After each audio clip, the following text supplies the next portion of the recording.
Love this podcast? Support this show through the Acast supporter feature. It's up to you how much you give, and there's no regular commitment. Just hit the link in the show description to support now.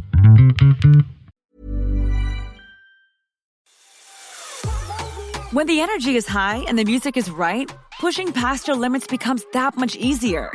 Take a reggaeton run or strength class on the Peloton tread, and you'll quickly see why these are the workouts you've been searching for. Every day brings new challenges from expert coaches who train and speak the same language as you do. Level up your workouts with Peloton Tread. Find your push, find your power. Peloton. Visit onepeloton.com. This episode is brought to you by Progressive Insurance. Do you ever think about switching insurance companies to see if you could save some cash? Progressive makes it easy to see if you could save when you bundle your home and auto policies. Try it at Progressive.com. Progressive Casualty Insurance Company and Affiliates. Potential savings will vary, not available in all states. My dad works in B2B marketing. He came by my school for career day and said he was a big ROAS man. Then he told everyone how much he loved calculating his return on ad spend. My friends still laugh at me to this day. Not everyone gets B2B, but with LinkedIn, you'll be able to reach people who do. Get a $100 credit on your next ad campaign. Go to linkedin.com/results to claim your credit. That's linkedin.com/results. Terms and conditions apply. LinkedIn, the place to be, to be.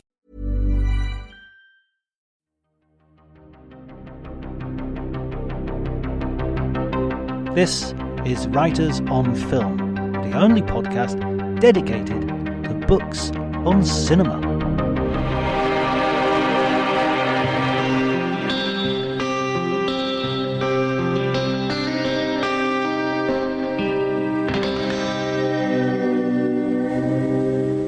Hello everybody and welcome to Writers on Film Festivals. My name is John Bleasdale and I'm delighted to be joined by Hafa Salas-Ross.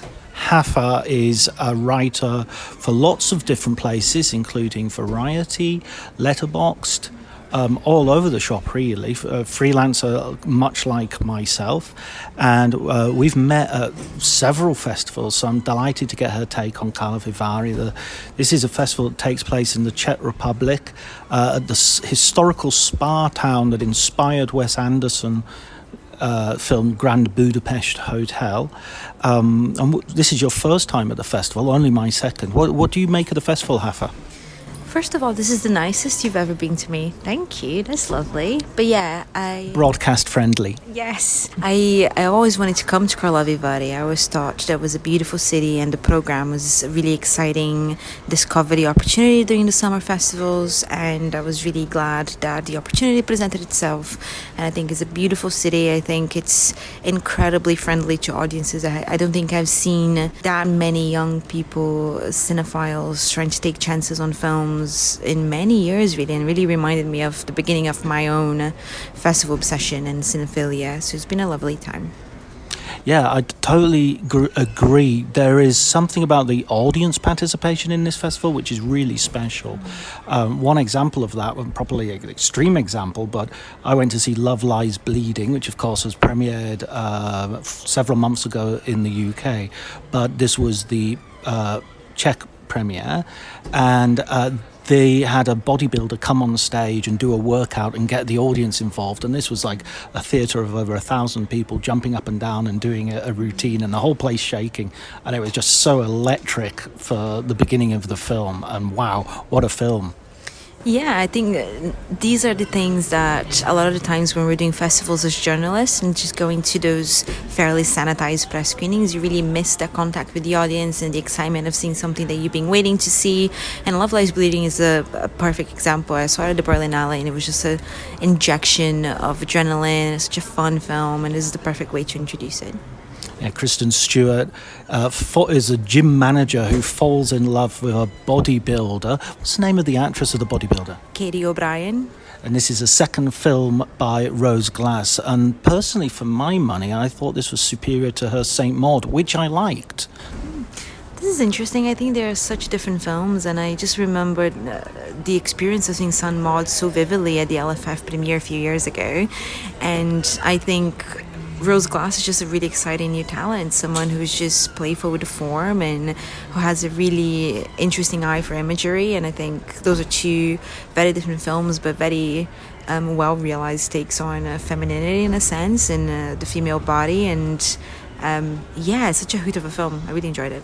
Yeah, and it sort of blends a lot of different genres. There's film noir in there, a little bit of Blood Simple, that sort of desert noir that you have from John Dahl. And then you have like a surrealist sort of science fiction element to it at certain stages. And it really I read some reviews which were saying, it goes a bit off the rails, but that's exactly where you want this type of film to go. I think certain films have the danger of taking themselves too seriously in a way that they're overthinking the sort of structure narrative and when they're going to dip into genre and when to do that in terms of beats. And with Love Lies Bleeding, it is unpredictable and fun and quite free in the sense that it plays with what you're just saying, these notions of pulp and genre and noir. And I think Kristen Stewart is such an interesting performer. I think it's the kind of role that really showcases her awkwardness, almost the way that she occupies a frame and she kind of reduces herself to a certain space, and here is really interesting. And then you have obviously Katie O'Brien, who is gorgeous, just this beautiful, powerful woman on screen. And I had a lot of fun with it. And Ed Harris, an incredible wig. That's his wig. He brought that wig to the set. He wanted to wear that. When I learned that, I was already in before the film even started. He's great. There is some amazing hair don'ts in this film. Ed Harris's own, and Dave Franco has sort of a rat tail mullet, which is enough for you to think, that's a red shirt in Star Trek, that fatality is going to happen sometime soon. That's not a spoiler. That's absolutely it. Let's talk about some films that have shown here as world premieres. I think a film that we both watched and we both enjoyed was a Norwegian film, Lovable, by Laila Ingolfsdottir. I think it's Lilia Ingolfsdottir, but we are probably going to be butchering some European names. Apologies in advance. I think you were closer. I think you win that. What did you make of this film? It's really interesting because after The Worst Person in the World done so well in Cannes a few years ago, there has been this sort of new wave of Norwegian cinema that is tapping onto the success of that film. And this is by the same producers, and it's also about the idea of a female coming of age that comes later in life and is triggered by the demise of a relationship to a creative person. So there's a lot of the same beats there, but at the same time it's doing something completely different in terms of investigating the apex, the moment of a divorce. And I thought it was anxiety inducing in a very accomplished way. I was so uncomfortable the entire time. The conversations that we've been having on the ground with other critics have been all, this film has made me think what would be like in my relationship if things were happening. And for a feature debut, I think to put the audience in that space, in that headspace, is a real accomplishment, really. Yeah, I think this film was amazingly assured for a debut. Apparently she'd been working on it for about 6 years, and in a sense you can sort of tell at the level of maturity, because it doesn't feel like a debut. It feels like a film of a filmmaker who's emerged fully formed. I agree, it does have some sort of superficial similarities to The Worst Person in the World, but this is a much sort of darker piece of work. I think the humour is there, but it's not centre. It's not the point of the film. Kind of almost strikes me as a little bit Bergman-esque, just in the way it's approaching its topic. It's sort of analysis of relationships in a way that makes you shift your perspective and your judgment of the characters. It reminds me of Scenes of a Marriage in that sense. But I was really into it, and I think that Norwegian cinema, as you say, it's having something of a resurgence, and it's good to see. I'm here for it. Yeah, obviously I think Bergman is the entry point whenever we hear of divorce cinema, but I always had a sort of distance in these films in terms of the aftermath. To me wasn't as interesting as the eruption point, I think, and I was always quite curious. And I think the biggest accomplishment to me about Lovable is that it plays with this understanding of perspective and of rereading or even reimagining narratives in your head in ways that serve your own agenda and the things that you want to feel, instead of investigating the things that make you uncomfortable. And I think she did this in an imagetic way that is really clever, and that instigates this reflection that is really hard to do through script only. And I think it's interesting, and she spends a good hour just prodding at the moment of implosion in a way that, to me, is a really clever choice, instead of just trying to understand the aftermath and how to get out of the situation and the things that come after. Because everyone who has gone through a breakup is very aware of the desperation that hits you in that moment, in those minutes that feel like 6 months and you just don't see a way out. And that's a very relatable human emotion that I think in filmmaking is clever for you to tap into. Yeah, absolutely. That sort of ignition point that sets the fuse for the destruction of the relationship in the end. Another film that we both saw that I think we were both very impressed by was Windless, which is I'll sort of give a synopsis of sorts, although the story itself is fairly slight. It's a man who's very tattooed, who goes back home because they are moving, they're redeveloping the area where his family's apartment is, and he's basically, the apartment is empty after the death of his father. His mother's moved away, and he is preparing it for sort of, it's being bought and I presume demolished, and he's also moving the bodies in the graveyard, which is also making way for a development. It's shot in a very tight ratio. It's not Academy, it's even tighter than that. I think it's one by one. Or 3x3. Well, 1x1, there you go. And it's and it's basically him learning about his father and coming to terms with his own feelings about his father. And it's a fascinatingly unemotional drama in some ways, but it just looks so interesting. I just found this film really fascinating to look at. This is, I think, one of my favorite things about Karlovy Vary so far, because I had absolutely no idea what this film was about. I entered a press screening and it was like being smacked in the face in terms of composition. I think this is truly one of the most interesting, most beautiful, most compelling films I've seen all year of all the festivals. I think it is a film that at certain points I wanted to go into the projection booth and get them to stop at a certain frame so I could stay in it a little longer to understand the way that the framing was happening here. There's a lot of Catholic imagery, the way that lights create halos, and this juxtaposition of flame and earth, and even a dinner scene that looks like the Last Supper.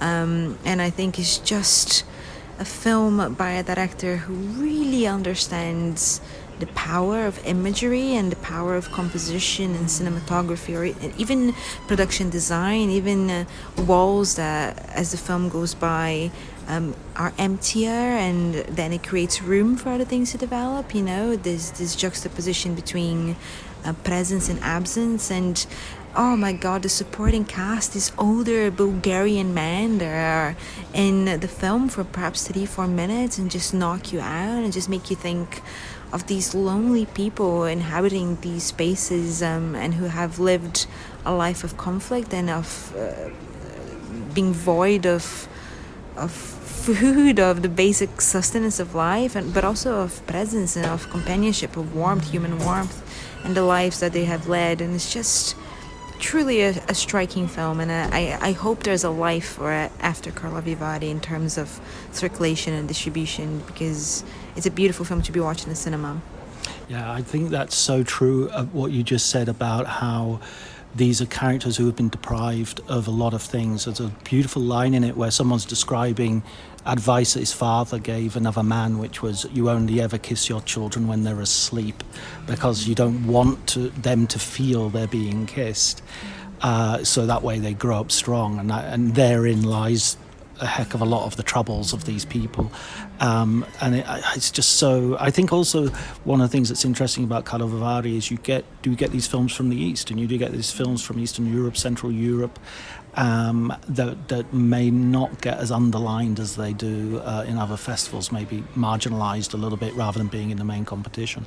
So it's great to see these films in that presence. Speaking of which, another film that we both watched that I think we had maybe slightly different views of, but I very much liked, was called Tiny Lights, which I'm not sure where that came from. It's not Croatian. I think it might. It's Czech. So it's right from here. And here is this in a sense is a bit of a genre in itself. You mentioned Petite Maman before we started recording, Celine Sharma's film. Ponette is another example of this, where you basically see from a child's point of view, even sort of physically, the level of the camera is very much on the child. This film takes a leaf out of Son of Saul's book by pointing the camera very much at the subject, so you're not sort of seeing through her eyes so much as just watching her face all the way through the film as she reacts to things. It's a day in the life of a 6 or 7 year old child, and it's a summer day. She's not in school. She's sort of got a lot of free time, looked after by her grandparents for a while, and it looks like the marriage between her mum and dad is in a state of terminal dissolution. You're in the middle of this process. This isn't something that is sort of like is happening properly on this day. We're in the middle of it rather than at the beginning or the end of it, and I just found this very beguiling. I thought the performance of this child was wonderful. It looked beautiful. The only thing I would slightly have a criticism of is the filmmaker sort of insisted on putting these little sort of snippets of almost Super 8 frames of her as an adult in between some of these episodes, and that just felt unnecessary. Yeah, we get it. You are this person.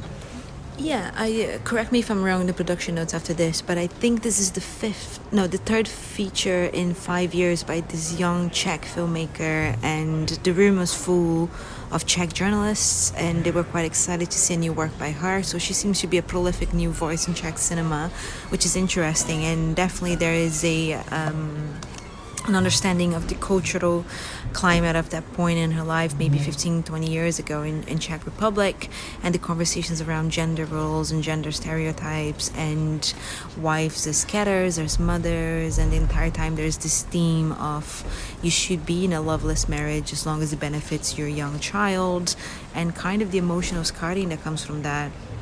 And I agree with you. I think it's really well shot. I think it's a really interesting exercise in reevaluating and revisiting memories, formative memories. But as we were speaking earlier, I do every once in a while have issues with films that are told from the point of view of a young child. So every once in a while it loses me a little bit. But there's a comedic performance by the grandmother that is such a delight. She has such incredible comic timing, and I think this was a really asserted feature of casting. And she's a theater actress in Czech Republic, and quite a famous one. So I think Czech audiences will be particularly excited to watch that one. And the name of the director is Beata Parkanova. That's the person to look out for when it comes to future films, and maybe to go back and check out some of her earlier films as well. Are there any other films that you want to mention that you've seen? There's this documentary called The Other One, and it's also a Czech documentary, and it's by Maria Magdalena Kočová, and it is about glass children, which are the children that have a sibling with special needs. And in this case, it is the 17-year-old girl who has an 11-year-old sister with severe autism, and who has these really big abusive meltdowns, and she is speaking to the camera in a very informal first-person kind of observational documentary, speaking about the fact that she was an only child for the first 7 years of her life, and then suddenly the entire attention and focus of her family shifted entirely, and she's undergoing this very formative point of her life when she is applying for college or for university, and having to confront the idea of no longer being able to help her parents with her sister, and the guilt that comes from that, but also the joyful and very powerful idea of freedom and of existing away from the confinement of her house and the meltdowns of her sister. And I'm really curious to learn a little bit more about how this came to be, really, because the parents allowing this filmmaker to be in their house and to expose them in this sense that it's not necessarily a very flattering light for the parents, although you do have this understanding that there's not much that they can do. But it's a conversation that I find particularly interesting, and I think here is done without gawking and without this very complicated idea of voyeurism that can put children with disabilities in a spotlight that is not necessarily morally effective. So I think it's a really interesting documentary, and I think it has gone a bit understated in terms of screening series and special screenings, so not in competition, but an interesting documentary nonetheless. Yeah, I'd like to add another documentary to that. It's interesting what you say about not being exploitative as well, because I think this is a documentary which the filmmaker himself has sort of wondered whether it's a documentary. He's stated his own doubt about this, what to call it, exactly how to categorize it. And this is a film called Reality. Is it called Reality or is it called Real? Yeah, I'm gonna double check that, because by Ole Sentsov, yes, and Ole Sentsov is a filmmaker, but he is also a serving soldier in on the front in Ukraine, and this is essentially a 93-minute slice of life, because it's just footage from his GoPro camera on his helmet in the middle of a battle in which he is in the trenches, literally in the trenches, as gunfire and artillery fire explode all around him, and he is radioing to different units and going up the chain of command in order to try to rescue other units which are trapped and under fire in different parts of the battlefield. And you can see problems of ammunition, problems of evacuation, you can see human frailty, you can see people who are reluctant to go anywhere. No one wants to put their head over the trench and look out, which is understandable given the circumstances. And in a way, and this is why, although they're very different subjects, the documentary you just talked about is connected to this in a sense, is that often with war documentaries there is a sense of war porn, there is a sense of exploitation of misery. This is so austere, this is so unedited. The film begins and stops. It doesn't have a beginning and an ending. It does, there's a little bit of explanation when the film cuts out, but it cuts out, So there is a sense that you are just getting an absolutely crude look at how these soldiers are behaving, and they're terrified, and they're not playing up for the camera. There's a very real sense that I don't think they know there's a camera switched on, because they have these GoPros, but they're not necessarily being used all the time. I did hear, and I'm curious to know if this is actually truth, that the director didn't know that the camera was on, actually, and then he came across this footage, and that the credit is not directed by, it's filmed by or captured by. So I haven't seen it, and I'm really curious now. I think I am in a bit of a mind space when watching real war footage is quite mentally perilous for me, but I think it's an interesting exercise, and once again, I think creatively it's an opportunity that doesn't really suffice every so often. So yeah, it has been one of the talking points at the festival for sure. I think I think the difficulty he has had actually describing this, one way I was thinking of it really was as an artifact, and as such, it's something that's a found object, and we should it's not so much you watch it and you don't critically appraise it as you would a film, although we're talking about it on this podcast, but it's more that you witness it, and witnessing it it's not necessary that everyone does that or feels obliged to, but witnessing it is informative and to some degree fascinating, and disturbing and all those other things. And finally, a film that I wanted to sort of close with, because I've got an interview with the director which I recorded and which will go straight after this, is a film called Zoftex, which is a film that has been made. It's a fictional film, but it's been based on the research done in a Greek refugee camp in which the asylum seekers are waiting for the telephone call. I think I loved this. I loved this. I certainly appreciated it, and I loved it much more than quite a few people. I think Guy Lodge has really rated it. I think everybody else sort of admired it rather than loved it. What was your take on it? Once again, I think being in Karlovy Vary has been really restoratively, in the sense that I have been exposed to filmmakers playing with cinema as a narrative tool in ways that are really refreshing and interesting. So I think formally I admired it, and I think a lot of what they're doing within a narrative and almost this liminal space of what is true and what isn't. And I think obviously the migration issue, the migration crisis in Europe is a massive conversation at the moment. And once again, as we were just speaking about the model boundaries of cinema, once again here it is always something that you approach with a little bit of reticence, and what is this going to do, what is the conversations this is going to bring. And I think what the film is, it's actually really different and interesting and fresh. I am not completely sold on how it unravels, and I think the first 10 minutes and the last 10 minutes are perhaps what I liked most, and I think is the most accomplished. But it is definitely one of those talking points in a festival that even if it's something that you don't love, you definitely admire and you respect what it is trying to do, which I think is the most important thing. Okay, that's brilliant. So we're going to now listen to the direct Noes Deshe. Okay, so he's going to talk straight after this. But before that, I'd like to thank Hafa. Where can we find more of your work? You can find more of my work on my social media everywhere. It's Rafiewes, so RAFIEWS. My portfolio is thesame.com. And yes, you can just find me across social media, writing for several publications. And thanks for having me, John. Oh, it's been an absolute pleasure.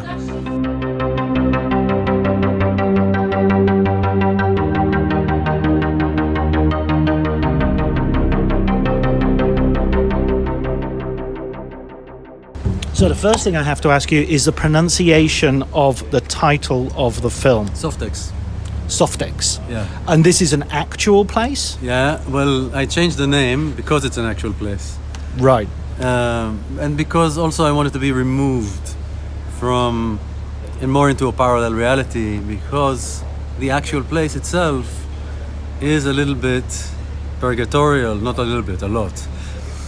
In the conditions that it creates when you're there, because of the sets of circumstances that place specifically is. So Zoftex is a burnt-out toilet paper factory that's in a wasteland north of Thessaloniki. It's a camp that, you know, there was Idomeni, which was a little bit like Calais, on the border of Macedonia.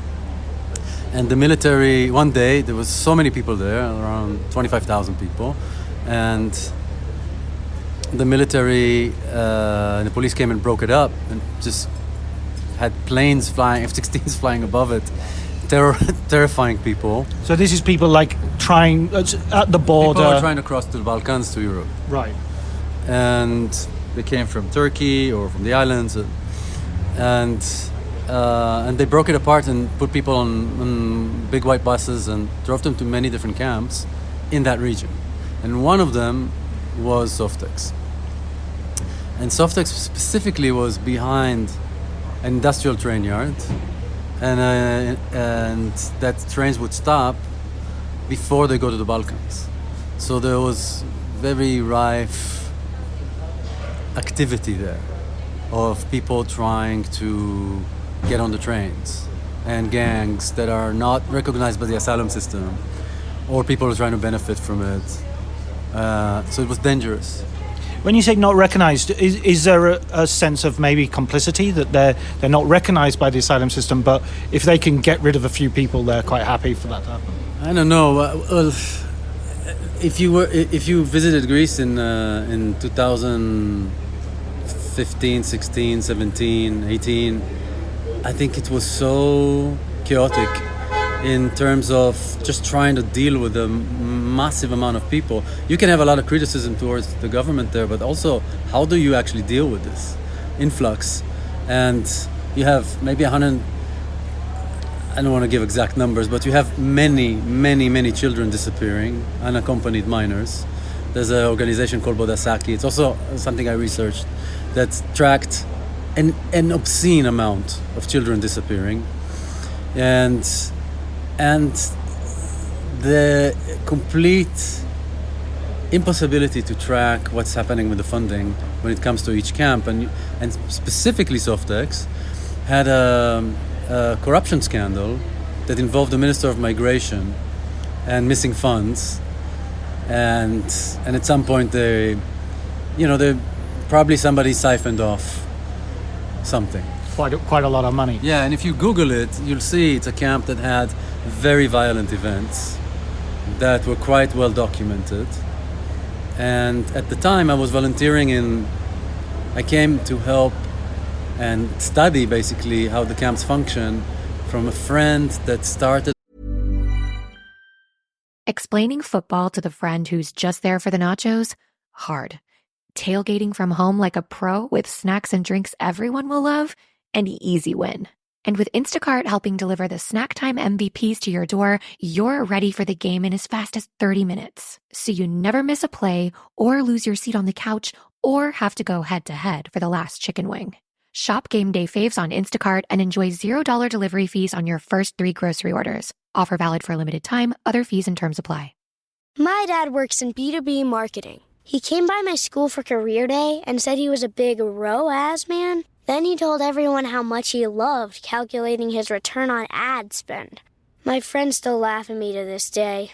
Not everyone gets B2B, but with LinkedIn, you'll be able to reach people who do. Get $100 credit on your next ad campaign. Go to linkedin.com/results to claim your credit. That's linkedin.com/results. Terms and conditions apply. LinkedIn, the place to be, to be. The camp, I was shepherding a camp called Elpida, which was a safe camp, an example camp, something that the Greek government really didn't want, because it gave a signal, come over. And so they wanted a hostile environment. I don't think they knew what they wanted, and I think there was a lot of conflicting. I think there were a lot of conflicting wants, right? And it's also just before Hillary and Trump's election. So that also changed, because people that came over there from the U.S. with the feeling that they're going to be supported by certain policies suddenly were left without the support once the election turned around, and so that was a huge impact also. So you find this place, and you're going to base a film on this place, but it feels like that the film that you make is very different from the way these refugee narratives are usually told. Yes and no. So that's true if you document the raw gravity reality of what you see. But if I'm walking up to this meeting right now and I'm imagining how it's going to be, there's 1,000 things passing through my head. And if I was making a documentary about that moment, then I have the total liberty of documenting the unseen. The first night I went to Softex, I just stood outside. There was a hole in the fence. There was some people smoking outside the fence. I started speaking to them, and they were so eager to tell me about that they're not getting a call back from the asylum system, the problems in the camp, where they came from, when they hope, what country they want to go to. They were so eager to communicate because they're so isolated. And I said, okay, let's walk in and let's make a group. And we huddled together into the Red Cross tent inside the camp. And within 5 minutes, we were telling each other ghost stories. And half an hour later, we were filming some sort of strange action ghost hunting film in the camp.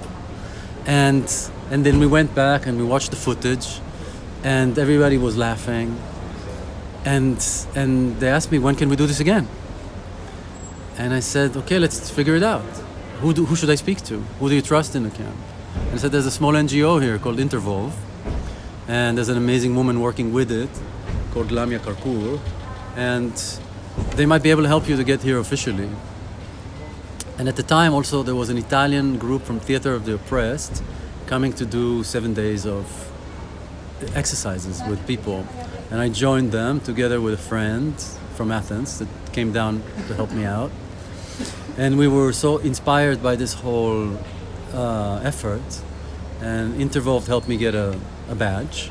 And suddenly I was coming to the camp a few times a week and spending time with people in their caravans and making a workshop.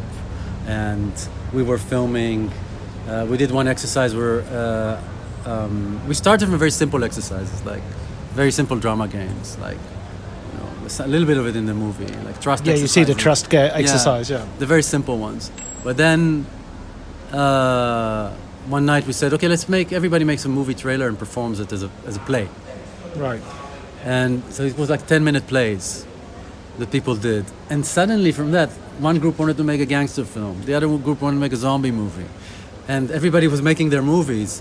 And then And these people don't necessarily have any experience, or were there actors? Not experience at all. Right. They were just like, this is something to do while you're going crazy, because all you do is sleep with your phone, waiting for a phone call from the asylum system, and you're in some sort of purgatorial no man's land that's dangerous, horrible. You're not being taken care of, and you're completely dehumanized. You're treated like garbage, and then suddenly, for I don't know, and not just us, but anything just reminds you that this is not life. Yeah, you're a human being. That's one of the things that I was most impressed by in the film, was at the very beginning when they're joking and laughing, and you so rarely see humor and laughter. Even though these are miserable conditions, they're human conditions, and laughter is part of that, right? Yeah, but we all know that funerals sometimes are the funniest places too. Right. Yeah. And in the most horrible place, in the most difficult places, if you go to Ukraine, people deal with this with humor. There's no other way. And especially in a camp where you're all together, then I met this group. Ali Abbas and Muhammad Abbas, his brother. Ali Abbas, who made Borders and... No. Ali Abbas is a young Palestinian kid, Syrian kid, and his brother. And it's funny because Muhammad Abbas is the name of Abu Mazen, the head of the Palestinian Authority. And so we don't want any confusion. No confusion. And they were dreaming of going to Sweden. And they were convinced they're going to Sweden. They couldn't know. Which is the nice bit is that they did go to Sweden at the end. And I've been filming them throughout this process. I've documented this whole time. So there's a documentary, which is a sister film of this film, that's going to be ready at some point in the next 10 months. And it follows their process throughout the camp, all the way to Sweden, protests now. And so he wanted to they wanted to make satirical news. And they would show it in the camp, and we helped them out with editing it, and then once the workshop developed, and we tried the Hamlet scene, and they was like, we're making a zombie movie. Okay. And we started to kind of support it, but then the asylum system kicked in. There were riots in the camp, and eventually the camp was broken apart because. And people were sent other places. I followed them, and I also followed the young Algerian guy that actually was sleeping in a broken train and I followed him to Marseille. So everything you see in the film is very closely related to events. And when you talk about how to document that, I don't know how to document it without the dream part of it. Right. And I mean, because there's science fiction in there, there's horror, there's comedy. I think if you show just the raw gravity reality of it, then you are at the risk of victimizing people and dehumanizing people, because you're not showing their aspirations, you're not showing how they're fantasizing, you're not showing that they're funny, you're not showing how talented or their potential, or I'm not sure you can. I think it's a more effective way to put you in a state of mind. And at least in this case, the experiment to bring you in a more intimate space is to drop a little bit that documentary reality and bring you into the documentary of the dream. Yeah, there's some remarkable shots as well, and there's shots that go through the refugee camp. Mm-hmm. How did you actually recreate the camp? Was that all done on us? We were very lucky that in Berlin we met a person who I think he used to be the head of the anti-terror unit of Germany, became the head of the housing of some administration of, I don't want to be incorrect, but he was in charge of all the refugee camps, housing, or I don't know exactly the detail. He was lovely. And we went to Tempelhof in Berlin, which was a massive camp. Yeah. And he said that there's a place that they were storing all the houses that are very similar to the ones they have in Greece, that they probably ship them to Greece sometimes. And we could actually reorganize that place and use it as a set. And we went there, and it was strikingly similar to Softex, and with some movie magic we could make it work. There was a train passing behind. There was a abandoned warehouse right next to it, with tents inside that we could put in tents inside and build a camp. So we could strike at the same sort of points where we create a similar environment. What could you? I mean, we're talking right at a point where you have, like, Marie Le Pen has just won an enormous victory for the far right. You mean Russia's wet dream? Yeah, exactly. And you have these right-wing parties fed by anti-immigration, anti-asylum seeker, but they conflate the two anyway. I think we're really we are at a very dangerous point of not reading actual news, just being led by an algorithm that its main purpose is to create hate, and because it gets fed by your instant gratification mechanisms. And those instant gratification mechanisms are very easy to feed if you know what each person reacts to. So if a person wants ego gratification, that's what you're going to eat on your media diet. And if you want love in all its forms, that's what you're going to eat. And a lot of people want to hate. Yeah. Because they are angry.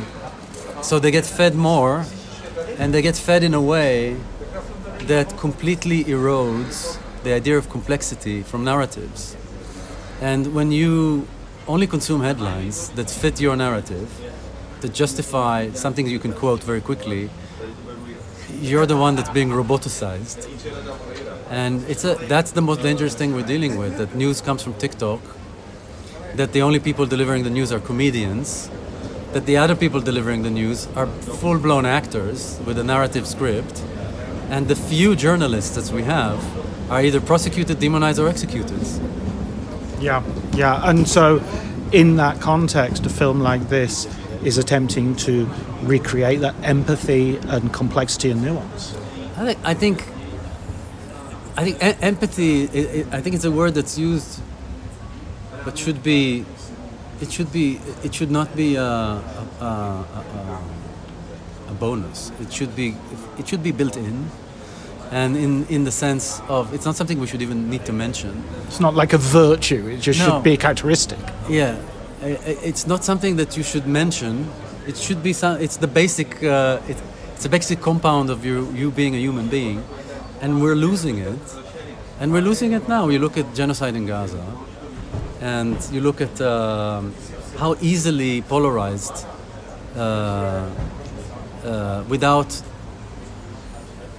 with very little openness for the complexity, or even narratives that push for solutions. Most of the narratives you have there push for extreme polarity, and there's rarely any media that's offering or focusing on solutions that are there, and or not highlighting it, because the benefit is to keep on selling carnage, and that creates more carnage.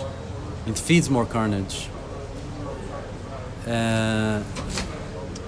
When it comes to the future of how we're going to deal with the movement and displacement of people, which is not going to diminish in any real sense in the near future, do you see hope? You have to see hope, else what? You want to at my work, I see my work as something very simple. You get a flashlight, you go somewhere where you feel you need to point it at.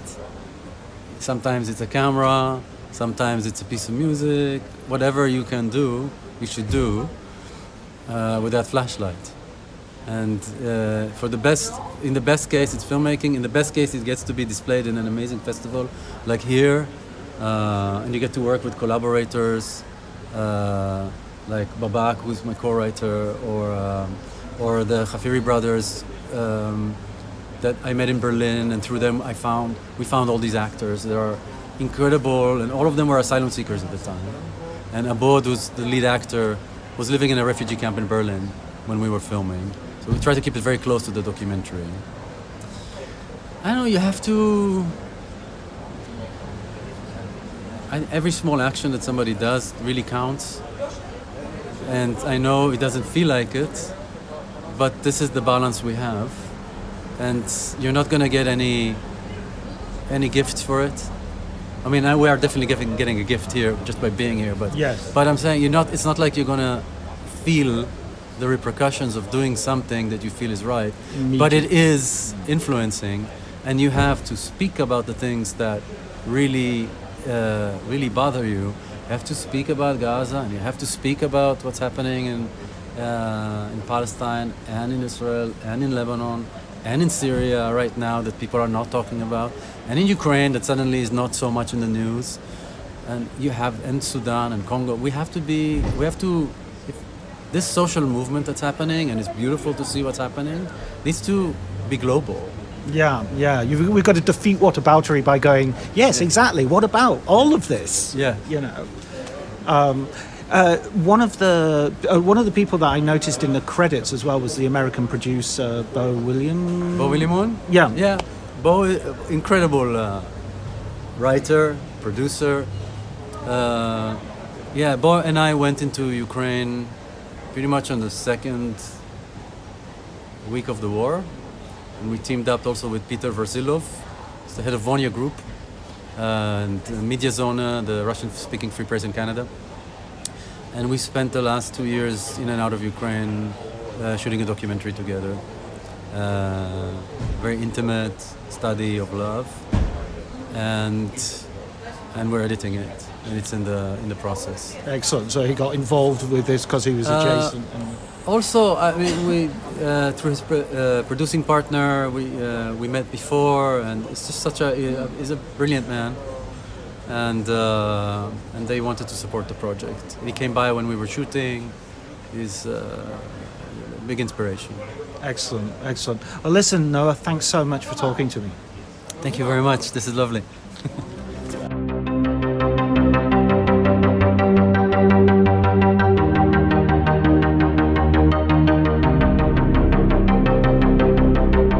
Here I am with I have to say my name, okay. My name is Christos Nikou, and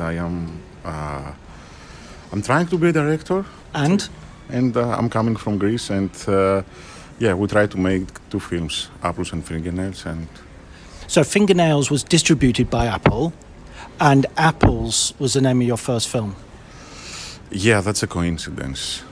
Are you sure? It sounds like there was some thinking going on. No, maybe it's an unlucky coincidence too. So I'm going to be very honest with you. I've seen Apples, and I haven't seen Fingernails, despite the fact it's been out for a year. But I've heard from Hafa that it is an excellent film.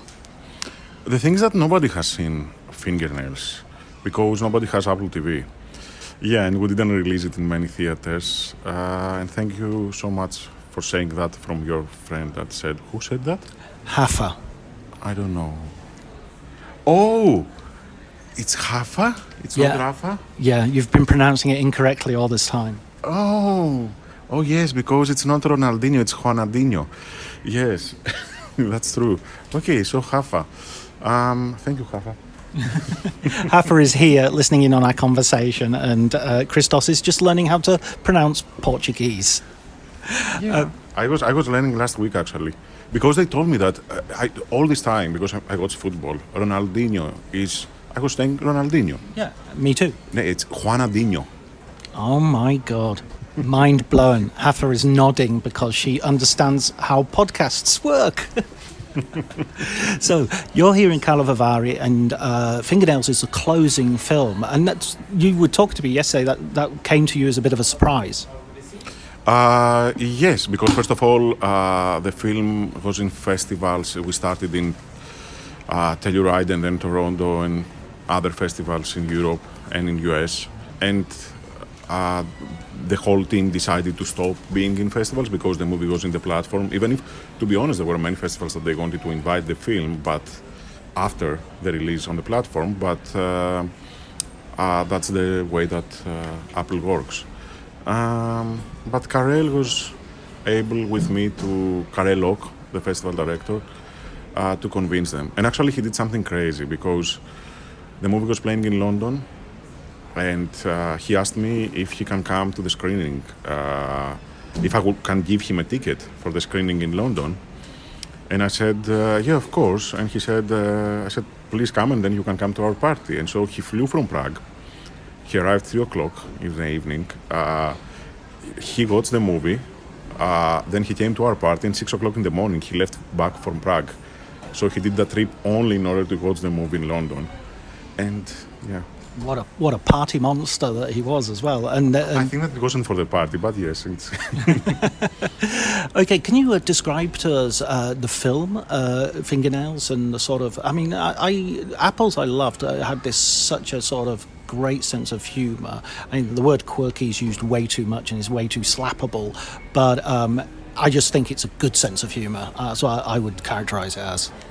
I think that Fingernails has almost the same sense of humor because, I mean, we made it. But it's, if I can describe it, I think that it's a movie about love. And in the movie we are trying to, to approach the term love and the topic of love that exists in our lives forever. In a way that I feel that right now, I don't know if love is something so uncertain, and love in the time of the digital technology, and especially with the internet right now, has changed completely the way that we are approaching, love. Because, for example, I was reading recently that we are touching the screen of a phone 2,617 times per day, an average person. And sometimes we are touching it for love, and we are looking through dating apps and other ways to find love. And we are touching them with our fingers and our fingernails. So there is a connection there, I feel, between fingernails and the way that we look for love right now. Swipe left, swipe right, etc. Yes, exactly. Yeah. And we are trying to, I think that always love should go through eyes. And I think that we should look people more in the eyes and find something real, which is what we try to do in the film.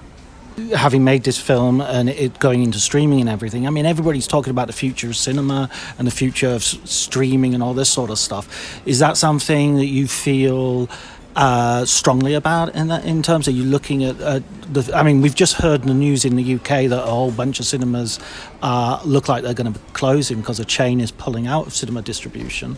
How do you look at the future? I really, really hope that streaming platforms should play only TV series and movies that are released at least after 1 year in a cinema. And movies will be only in theaters, because it's the only place in the world that you can watch a movie without looking at your phone. Everywhere else you are distracted. I mean, even the most cinephile person that will go and watch a movie on their laptop or on their TV, they will look at their phone for a second. So I think that we need to watch movies only in theaters.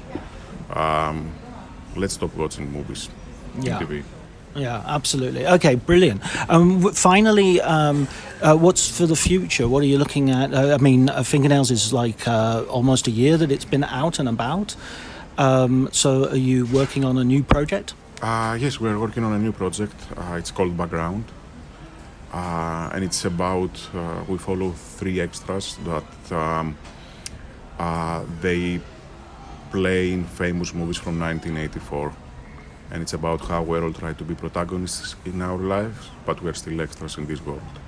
Who's a director that if you had a Freaky Friday moment that you could transport yourself into their body for one weekend, you would like to sort of experience their... I would love to be in the body of Leos Carax, because I have never been in such a tiny body. And I would also love to be in Leos Carax's body, because I want to do a Q&A and answer all the questions that Leos Carax never answered to people. And probably give the wrong answers intentionally so that you have to spend the rest of his career... No, I think that I will give the right answers that he's afraid of giving. Ah, okay. So you think that's a little bit of a pose that he's putting off those answers? Oh, yeah, I mean, that's... I never understood, Leos Carax is my favorite filmmaker, but I never understood filmmakers that they are not giving answers. It's either insecurity, I think, or I don't know. They just don't know why they made their films. Did you think Annette was the best movie ever? Annette, I didn't like Annette. But that's the best movie ever. No, Lovers on the Bridge is the best movie ever. Le Amant du Pont Neuf, as is the French title. Yeah, that's true. Okay. That's my favorite film of him, Swok. Yeah, okay, I'll give you that. But Annette is way up there as well. I didn't like Annette, I'm sorry. Christos. No, Annette, what do you want me to say? Okay, I will say something to, I don't know, how many people are hearing you? Oh, well over 5. More than 5? More than 5, less than 100. Oh, more than 5, less than 100. Okay. You can say to these 73 people that probably they will hear this, that please return in cinemas and stop watching movies in fucking stupid streaming platforms. There you go. You heard it here. And you watch as Cineworld run back to their to the cinemas and refinance on the strength of that 2 or 3 busloads of people who are going to be arriving, demanding to see films. Thanks so much, Christos. Thank you very much, John.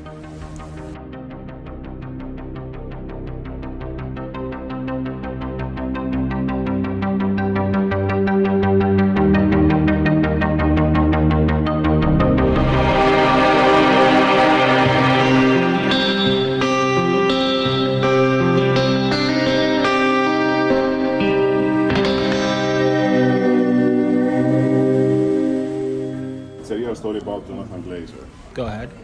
Can I say it? Sure. Okay, so... Why would you ask me? The story is the following. Christian Petzold arrives... Oh, I know that story, so I'm going to go pee. It's a great story. Arrives in 2012, I think it's 2012, in New York. I mean, at the beginning of 2010, I don't remember when, somewhere there. And he arrives in New York for the film festival, New York Film Festival, and they are putting him in a very expensive hotel that is at the beginning of Central Park. I don't remember which one is the hotel. And he stays there, he goes for breakfast, and as he goes for breakfast, he's seeing that on the next table is Abbas Kiarostami. Oh, wow, yeah. And he says, hi, Abbas. They're saying hi to each other. They don't know each other very well, but they just nod to each other. And then they order, both of them, for breakfast. And he ordered, I don't know, scrambled eggs, a toast, an orange juice, a coffee. And after 20 minutes, a waiter comes to him and another waiter goes to Abbas Kiarostami and says, $150. And they're both like, Christian goes to the waiter and says, but what do you mean $150? We are invited from the festival. And says, no, yeah, but the festival is not included, the breakfast is not included. And he's like, oh, fuck. And he hits the table. And then Abbas Kiarostami, he sees Abbas Kiarostami also feeling frustrated next to him. He also hits the table and he's like, oh, fuck, $150. And that's the end of the first day.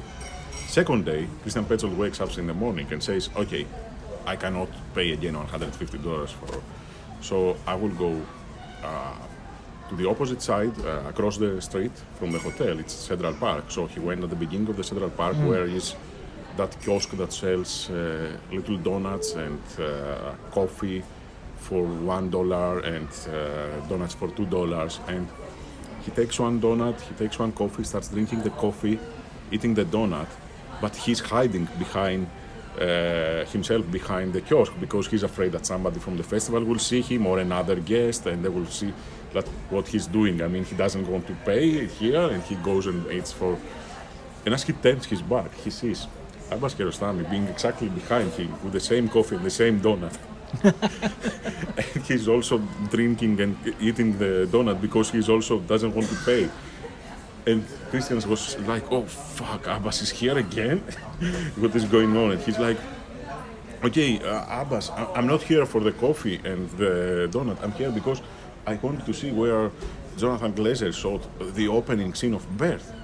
And Abbas says, oh yeah, I'm also for the same year. I'm also a big fan of Jonathan Glazer. And then I said, okay, goodbye. And they're living on different directions and they never met again. Brilliant.